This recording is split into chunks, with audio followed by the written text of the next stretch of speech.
Hello everyone, welcome to my YouTube channel Mina kitchen blog. তো বন্ধুরা, আশা করছি সবাই ভালো আছো। সো গাইস, আজকে আমি তোমাদের জন্য পেঁপের একটা সুন্দর রেসিপি শেয়ার করতে চলে আসলাম। আর এই রেসিপিটার নাম হচ্ছে পেঁপের ডালনা। ভীষণই সুন্দর হয় খেতে।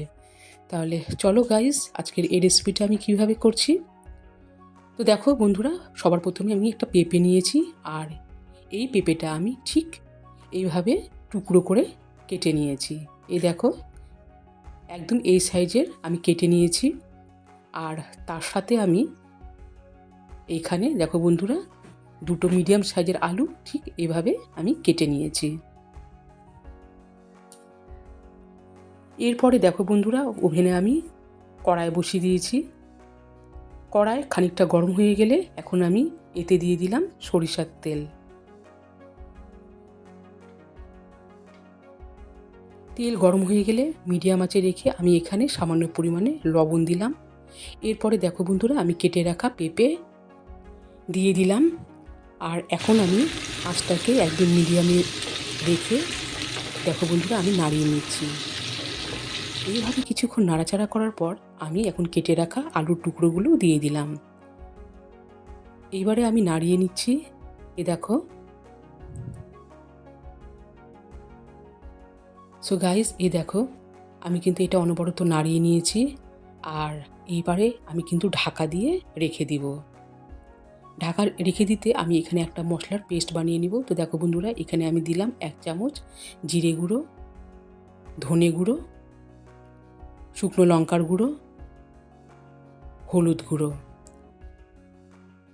তারপর এতে আমি সামান্য পরিমাণে জল মিশিয়ে দিলাম।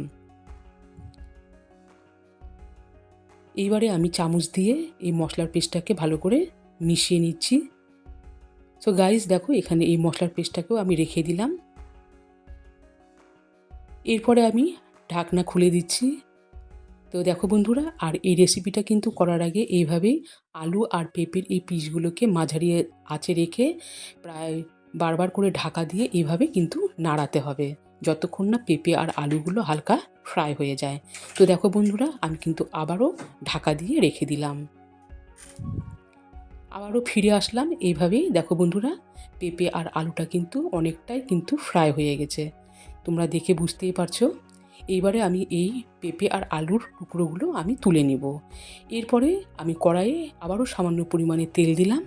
তেল দিয়ে দিলাম একটা দারচিনি, আর দিয়ে দিলাম কয়েকটা তেজপাতা। এরপরে দিয়ে দিচ্ছি গোটা জিরে। এরপরে আমি এই ভাজা মশলাগুলো আমি নাড়িয়ে নিচ্ছি। সো গাইস দেখো, এই মশলাগুলো কিন্তু ভাজা হয়ে গেছে। এরপরে আমি এখানে দুটো মিডিয়াম সাইজের পেঁয়াজ কুচি দিয়ে দিলাম। পেঁয়াজ কুচি দিয়ে আমি নাড়িয়ে নিচ্ছি যতক্ষণ না পেঁয়াজ কুচিগুলো ব্রাউন হয়ে যায়। সো গাইস দেখো, পেঁয়াজ কুচিগুলো কিন্তু একদম ব্রাউন হয়ে গেছে। তারপর এতে আমি দিয়ে দিলাম একটা বড় সাইজের টমেটো কুচি। এবারও আমি টমেটো কুচি দিয়ে নাড়িয়ে নিচ্ছি যতক্ষণ না টমেটোগুলো কিন্তু হালকা ফ্রাই হয়।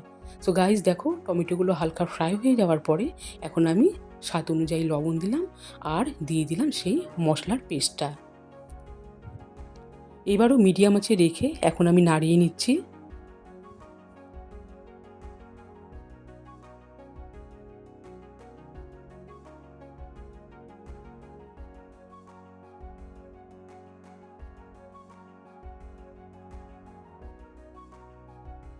তো দেখো বন্ধুরা, মশলার পেস্টটা কিন্তু অনেকটাই কষে গেছে। এখন আমি এই অবস্থায় দিয়ে দিচ্ছি 1.5 চামচ বেসনের গুঁড়ো। তো গাইস দেখো, বেসন দিয়ে দিলাম। এবারে এই বেসন দিয়ে মশলাটাকে কিন্তু আমি আরও ভালো করে কষিয়ে নিচ্ছি।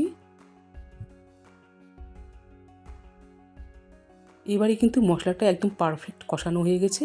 এরপরে এখন আমি এতে দিয়ে দিচ্ছি ভেজে রাখা আলু আর পেঁপের পিসগুলো। মিডিয়াম আঁচে রেখে এখন আমি কিন্তু অনবরত নাড়িয়ে নিচ্ছি, যাতে মশলাগুলো ভালোভাবে পেঁপে আর আলুর সাথে মিশে যায়।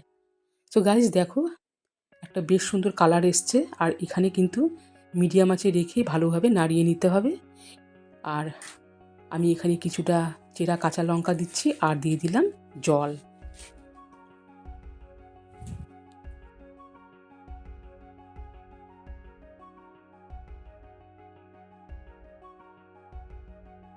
জল দিয়ে আমি ভালো করে নাড়াচাড়া করার পর এইবারে কিছুক্ষণের জন্য আমি ঢাকা দিয়ে রেখে দিচ্ছি। সো গাইস দেখো ফিরে আসলাম কিছুক্ষণ পর। আর এরপরে আর কি, এখন কিন্তু এই পেঁপের ডালনা রেসিপিটা প্রায় রেডি হওয়ার মধ্যে। তো আমি এবারও নাড়িয়ে নিচ্ছি। আর এবারে কিন্তু আমি একদম হাই হিটেই রেখে দিয়েছি। সো গাইস এখন এই রেসিপিটা রেডি।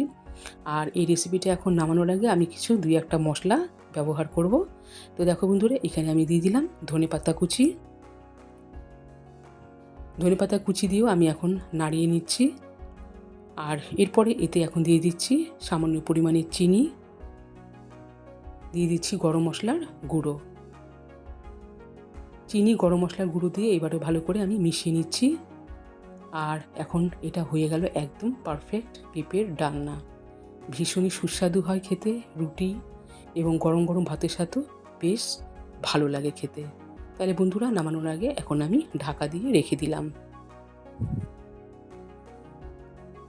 তাহলে বন্ধুরা, তোমরা দেখতে পেলে এই রেসিপিটা, আশা করছি তোমাদের সবারই ভালো লেগেছে। আর প্লিজ লাইক, কমেন্ট এবং শেয়ার করবে। আর কি বলবো, যারা নতুন বন্ধুরা প্লিজ আমার চ্যানেলটিকে সাবস্ক্রাইব করে দিয়ে পাশে থেকো। সবাই ভালো থেকো, সুস্থ থেকো।